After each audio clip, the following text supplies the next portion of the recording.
Welcome everybody, Marcus Stone here. In this video I want to show you how we can fix the video playback lag while editing timeline in Adobe Premiere 2019. And there are actually 3 ways how we can do that.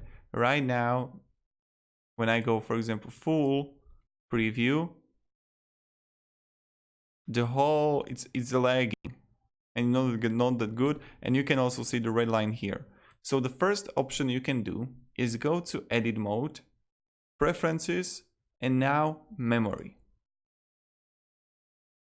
When you click on it, you will find it here. Optimized rendering for performance, choose that.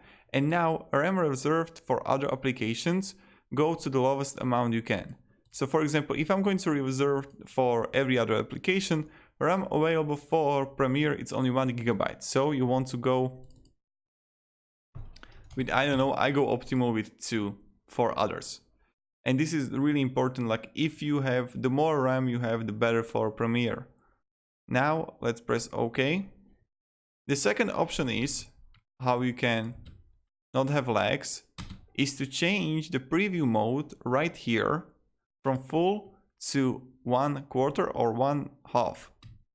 Even when I go 1/2, it's really good right now, but if I go to 1/4, it's much better. I don't have lags anymore. And the third option is to render the part of your video which is lagging. So what you're gonna do is just press the button here, mark in, like okay, this part is lagging. And now you want to choose this one, mark out. So we will render this part.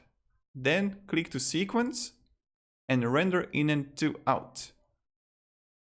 And right now the whole files are rendering. It's like, I don't know, 1 minute, and I don't know how long it will take. But yeah, that's how we can do it. Then when it's going to be rendered, the whole red line will become green. So it's possible to watch it. And that's kind of it. This is how we do it. Yeah, estimated time, 1 minute. I mean, you get the idea. So you can try these 3 options, and I hope it helps you. So this is how we can fix the video playback lag. I don't want to play it for 2 minutes. So thank you very much, everybody, and have a great day. See ya.